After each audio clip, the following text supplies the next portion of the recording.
तो देखिए, पुराणों में उनके जन्म को लेकर बड़ी रोचक बात कही गई है। एक कथा के अनुसार जब भगवान ब्रह्मा इस ब्रह्मांड को बना रहे थे तो ये देखा कि ढांचा तो बना दिया, लेकिन उसमें जीवन और रंग भरने वाला कोई नहीं है। उन्हें एक ऐसे एक्सपर्ट की जरूरत थी जो उनकी सोच को हकीकत में तब्दील कर दे।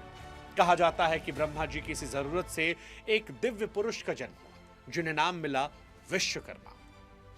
अगर हम इसे आज की आसान भाषा में समझें तो ब्रह्मा जी के पास ब्रह्मांड का आइडिया था और विश्वकर्मा जी के पास उस आइडिया को बनाने की टेक्नोलॉजी।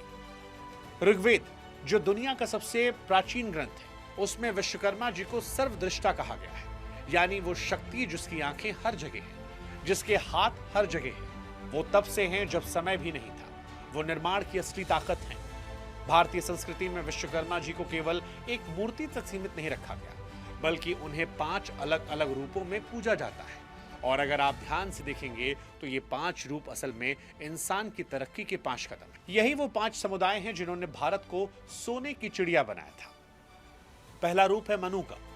ये लोहे का काम करने वाले माने जाते हैं। ये वो दौर था जब इंसान ने शिकार और सुरक्षा के लिए हथियार बनाने के लिए लोहे को पिघलाना शुरू किया। दूसरा रूप मैं। ये लकड़ी काम करने वाले हैं। जब इंसान ने जंगल काटे, घर बनाए, रथ बनाए, सबसे बड़ा आविष्कार पहिया बनाया। तीसरा त्वष्टा।